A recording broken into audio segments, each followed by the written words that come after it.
je vais vous présenter ce qui étaient les questions concernant l'immigration, tout en sachant que, en fait, l'immigration, ce n'est pas quelque chose qui est très actuel à ce moment-là, mais il se passe quand même des éléments autour des années 60, même en 68, qu'il est bon de rappeler, dont au moins une chose sur laquelle je reviendrai, que Mathéo a déjà cité, qui était aussi des grèves auxquelles ont participé des migrants, et sur lesquelles je voudrais aborder cette question-là.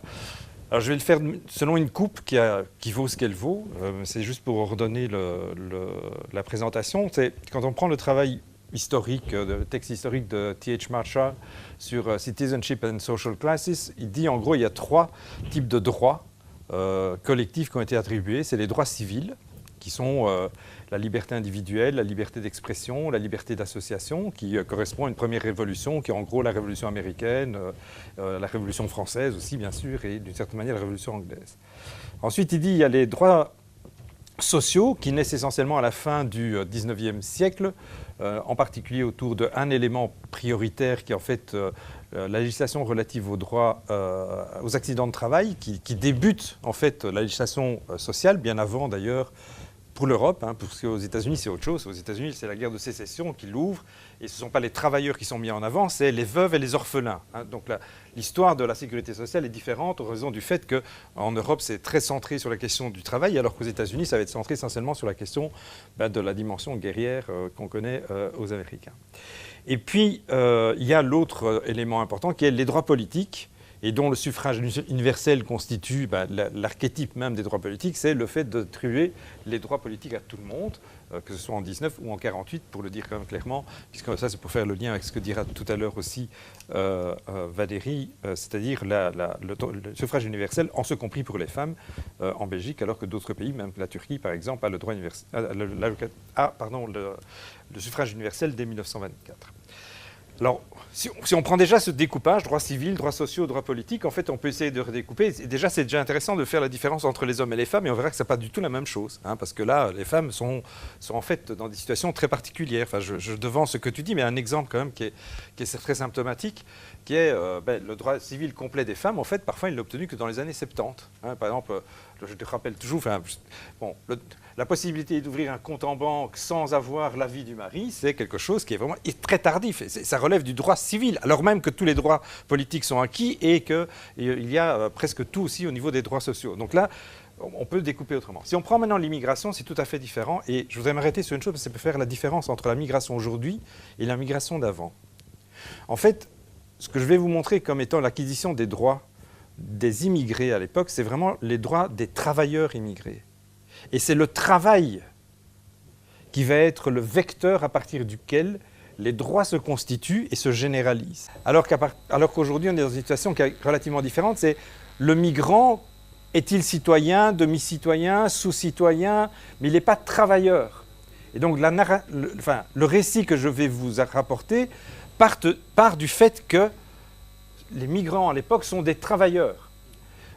Et leurs droits vont être dérivés de ce droit-là, en ce compris d'ailleurs le droit des femmes, puisque comme elles sont les femmes des travailleurs migrants, elles vont bénéficier du regroupement familial au motif que ce sont les femmes de travailleurs. D'accord ?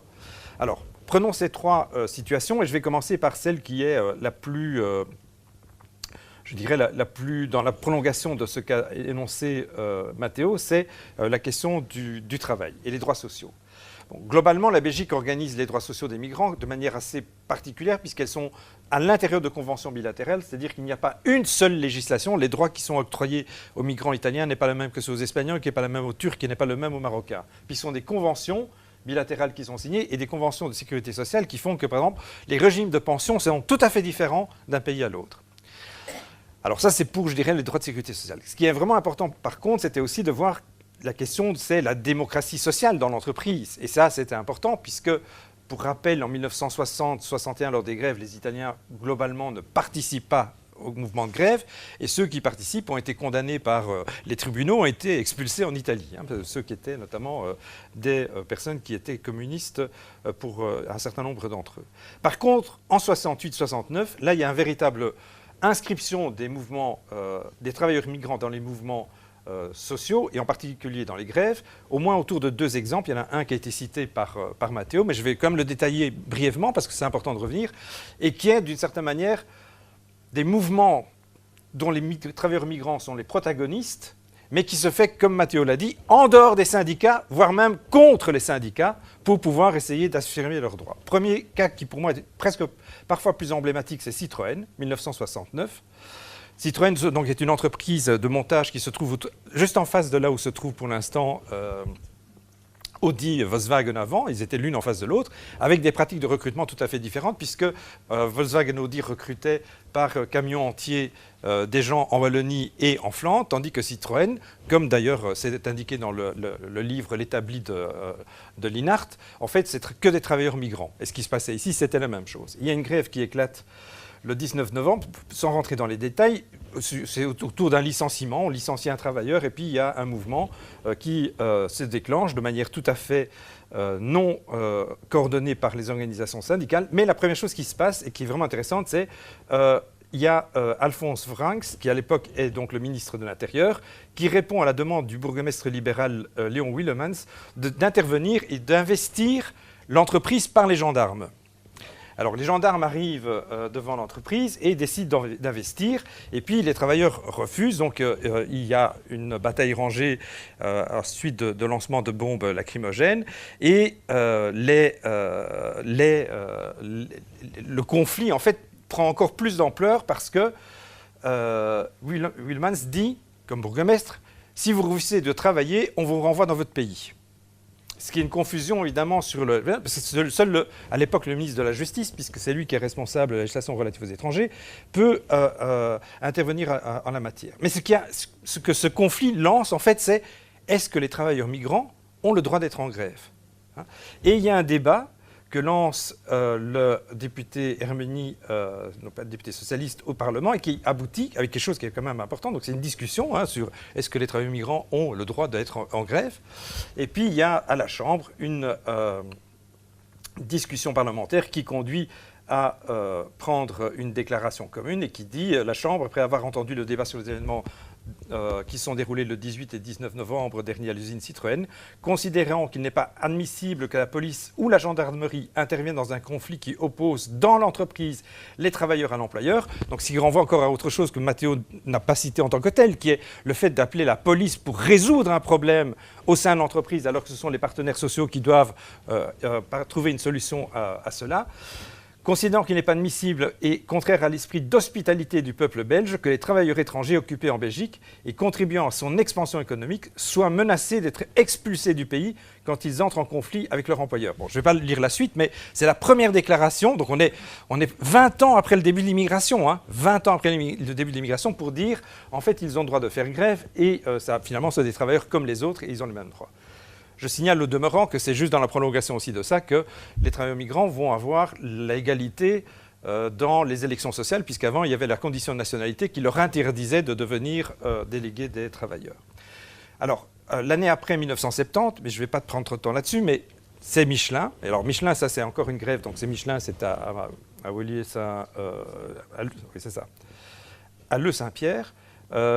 Grosse grève, aussi lancée dans une usine très particulière, puisque c'est une usine où il y a, à l'image de ce qui est en France sur Citroën, c'est-à-dire où la division sociale du travail épouse la division raciale du travail, et je utilise raciale, encore une fois, comme catégorie analytique, et pas dire qu'il y a des races, mais c'est dire qu'il y a des gens qui sont considérés comme tout à fait autres et inférieurs aux autres. Donc c'est pour bien comprendre, c'est pas, sinon c'est dire qu'ils ne valent pas la même chose que les autres, leur valeur est inférieure.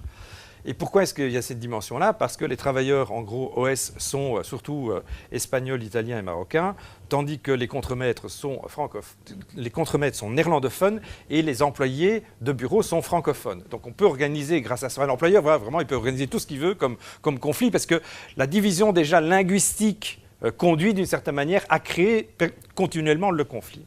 Donc survient un conflit, dont je ne reviens pas non plus sur la cause, mais ce qui est vraiment intéressant là aussi, c'est deux choses que Matteo n'a pas à développer d'une certaine manière, c'est la première, c'est donc là aussi ils font grève, il y a un soutien énorme et là encore de nouveau la FGTB Bruxelles et René de Scutter va jouer un rôle essentiel et les personnes à l'extérieur vont jouer un rôle essentiel par rapport à ce support apporté aux délégués en grève. Il y a, à un moment donné, la police de nouveau investit l'entreprise. On va licencier un certain nombre de choses. Mais ce qu'il faut retenir de cet élément, de l'expérience de Michelin, c'est d'abord, bien sûr, la revendication des travailleurs migrants de pouvoir être en grève et de défendre leurs intérêts, et de les défendre aussi au sein de l'appareil syndical, puisque les syndicats étaient contre la grève. Et là, ça va revenir à quelque chose d'autre que Matteo aurait pu dire, mais que je reprends à sa place, qui est le long chemin au sein des institutions, parce que c'est un peu ce que disait aussi pour moi Michel tout à l'heure, c'est ce qui se passe dans l'Église catholique et ce qui se passe avec certains prêtres, c'est le long chemin dans l'institution de la religion, cléricale de l'Église, pour faire changer l'Église, ou pour avoir une position minoritaire dans l'Église. Ça va être les prêtres ouvriers, ça va être ceux qui vont dans les quartiers, mais ça va être la même chose dans les organisations syndicales. Et ici, c'est comment reconnaître au sein de l'organisation syndicale la représentation de ces travailleurs qui n'y sont pas, qui sont les travailleurs migrants. Mais il y a aussi autre chose, qui est celle de l'époque, c'est l'autogestion, c'est-à-dire la volonté aussi de faire des comités d'ouvriers qui deviendraient, d'une certaine manière, les responsables et les patrons de l'entreprise, qui étaient évidemment aussi au cœur de ce mouvement-là, aussi.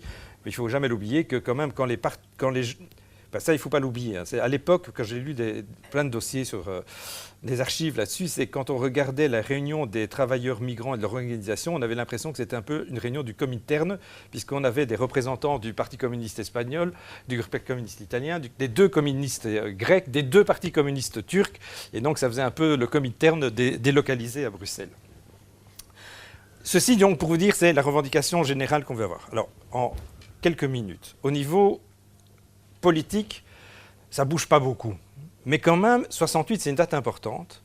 C'est l'installation des 2 premiers conseils consultatifs des immigrés, qui était de dire qu'il faut que les migrants aient un pouvoir politique au niveau local. On ne peut pas leur donner le droit de vote. Donc on va créer un conseil à côté du conseil communal. Ils vont pouvoir élire des représentants et vont pouvoir traiter dans ce conseil à part un certain nombre de questions qui les concernent. Et donc c'est de nouveau Coles qui est le premier à installer le premier conseil consultatif à Herstal et qui va lancer une dynamique qui va vraiment prendre beaucoup d'ampleur, mais en même temps qui va vite arriver à saturation de ses ambitions, puisqu'on va dire oui, on se retrouve entre nous, mais on discute de rien. Enfin, les enjeux que l'on peut discuter ne servent strictement à rien. Je voudrais quand même rappeler que dans cette dynamique-là, la Belgique a été quand même très vite porteuse d'un projet qui après a été vite cassé, puisque dans la déclaration gouvernementale de 1979, Martens a un article qui dit qu'il faut octroyer le droit de vote aux étrangers. Et c'est le fait d'avoir soumis, par ailleurs à ce moment-là, au Conseil d'État la proposition de loi, qu'en fait le Conseil d'État a cassé cette proposition en disant qu'elle était inconstitutionnelle et que donc c'est une décision prise en 1980 et il faut qu'il y ait le traité de Maastricht qui casse le lien entre citoyenneté et nationalité pour que ressurgisse cette question-là, mais après 1996.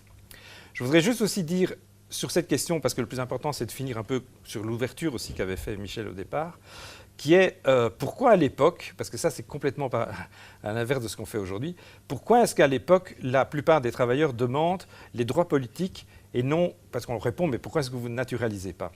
Et ce que disent en particulier un collectif qui s'appelle Objectif 82, qui réunit à la fois des associations immigrées, des représentants des universités et les organisations syndicales sur lesquelles je vais revenir dans un instant, disent « Nous sommes contre la naturalisation car elle est accordée individuellement. Nous voulons des droits politiques pour tous. La naturalisation se paye. Nous refusons d'acheter des droits politiques. Par la naturalisation, nous renions une partie importante de notre identité. Nous voulons des droits politiques sans renier notre identité. » Ce qui est important, au-delà de la question de l'identité, sur laquelle on peut évidemment buter, discuter, etc., c'est que la naturalisation est un mérite individuel. Ce qui est revendiqué ici, c'est un droit politique collectif. Et ce qui a fonctionné jusque-là, c'était quand même des droits collectifs. Ici, on est dans la fracturation de la revendication, dans son individualisation et sa singularisation, à partir desquelles on peut établir un certain nombre de critères qui fait qu'il n'y a pas de droit collectif. Alors que, comme c'est issu du monde du travail, on était sur des droits collectifs et non pas individuels, ce qui est très particulier par rapport, encore une fois, à ce qui se passe ici. Je termine sur une chose, c'est les droits civils. Alors, les droits civils, c'est un peu particulier puisque en 1968, les étrangers dépendent d'une loi qui a un très joli nom qui s'appelle la police des étrangers. C'est le terme, la police des étrangers. Et d'ailleurs, à l'époque, l'office des étrangers s'appelait la police des étrangers. Et quand on voit la loi sur la police des étrangers, c'est ce qu'on appelle vraiment une loi de maintien de l'ordre, c'est-à-dire que d'une certaine manière, elle organise de manière assez stricte l'organisation de l'attribution des permis d'entrée sur le territoire, de séjour et aussi d'éloignement. Mais ce qui manque à l'époque, c'est des vrais droits civils. Par exemple, ce n'est qu'à partir de 1984 que des étrangers peuvent devenir des membres du conseil d'administration d'une ASBL, puisqu'avant, il y avait la condition de la nationalité qui leur interdisait cela. C'est-à-dire qu'il y avait plein de législations, ils n'avaient pas droit à l'aide sociale au motif de la nationalité. Et il y avait énormément de législations au sein desquelles le critère de nationalité leur interdisait d'avoir accès à des droits. Donc on était les droits d'avoir accès à des droits. Et c'est ces droits-là qui faisaient défaut, d'une certaine manière. Et pour faire le lien avec ce que disait tout à l'heure Michel, ce qui apparaît comme étant le plus important, en fait, c'est les mouvements. Alors pour le coup, ce n'est pas 1968, mais les acteurs qui vont soutenir la grève de la faim à l'UCL en 1970, mais aussi à l'ULB, mais avec moindre force. C'est l'UCL qui était vraiment le fer de lance. C'est effectivement à partir d'une situation très particulière, c'est Vrangs qui décide de mettre en application complètement une législation relative aux étudiants étrangers. Les étudiants contestent ça parce qu'on considère qu'ils doivent fournir des documents qui sont impossibles à fournir.